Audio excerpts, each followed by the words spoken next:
পরেই বজ্রবিদ্যুৎ সহ তুমুল বৃষ্টি শুরু হবে কলকাতা সহ এই সব জেলায়। সতর্কতা জারি করছে আবহাওয়া দপ্তর।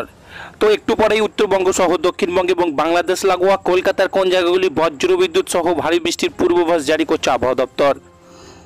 বিস্তারিত জানতে হলে ভিডিওটিকে প্রথম থেকে শেষ অবধি সম্পূর্ণ দেখবেন।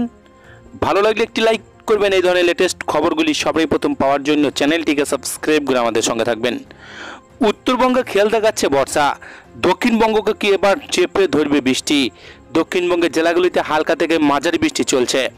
আবহাওয়া দপ্তর জানিয়েছেন আজ বিকেলের পর কলকাতা, হাওড়া, হুগলি, উত্তর চব্বিশ পরগনা, দক্ষিণ চব্বিশ পরগনা, পূর্ব মেদিনীপুর, পশ্চিম মেদিনীপুর, ঝাড়গ্রাম, পুরুলিয়া, বাঁকুড়া, পূর্ব বর্ধমান, পশ্চিম বর্ধমান, বীরভূম, মুর্শিদাবাদ এবং নদিয়ায় বৃষ্টির পূর্বাভাস রয়েছে। হাওয়া অফিস জানিয়েছেন আগামীকাল শনিবার পর্যন্ত দক্ষিণবঙ্গের অধিকাংশ জেলায় বৃষ্টির সম্ভাবনা রয়েছে, হতে পারে বজ্রপাতও।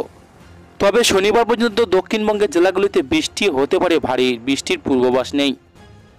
আপাতত ভারী বৃষ্টি নিয়ে সুখবর শোনাতে পারেনি আবহাওয়া দপ্তর। আগামী 6 দিনের জন্য দক্ষিণবঙ্গের সব জেলাতেই অধিকাংশ অংশেই বৃষ্টির সম্ভাবনা থাকবে।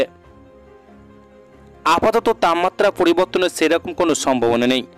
আগামী সোমবার পর থেকে বৃষ্টির পরিমাণ বেশ খানিকটা কম হবে দক্ষিণবঙ্গে। আবহাওয়া দপ্তর সূত্রে খবর, পশ্চিমবঙ্গ, ঝাড়খণ্ড সংলগ্ন এলাকার উপরে একটি ঘূর্ণাবর্ত রয়েছে। আবার মৌসুমী অক্ষরেখা বিকানের থেকে পুরুলিয়া হয়ে দক্ষিণ পূর্ব দিকে অগ্রসর হয়ে উত্তর পূর্ব বঙ্গোপসাগর পর্যন্ত রয়েছে। অন্যদিকে আরও একটি অক্ষরেখা মধ্যপ্রদেশ থেকে উত্তরপ্রদেশ, বিহার, বাংলাদেশ হয়ে মণিপুর পর্যন্ত রয়েছে। সব মিলিয়ে বৃষ্টি চলবে। ওদিকে দিনভর বৃষ্টি চলছে উত্তরবঙ্গে।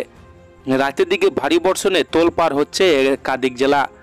আজ আগামীকাল উত্তরবঙ্গে উপরের দিকে 5টি জেলা ভারী থেকে অতি ভারী বৃষ্টি হবে। দার্জিলিং, জলপাইগুড়ি, কালিম্পং, আলিপুরদুয়ার, কোচবিহার, উত্তর দিনাজপুর, দক্ষিণ দিনাজপুরে ভারী থেকে অতি ভারী বৃষ্টির সম্ভাবনা। ইতিমধ্যে কমলা সতর্কবার্তা জারি করছে আবহাওয়া দপ্তর। তো এই ছিল আজকের লেটেস্ট খবর। ভিডিওটিকে ভালো লাগলে লাইক করবেন, চ্যানেলটিকে সাবস্ক্রাইব করে আমাদের সঙ্গে থাকবেন।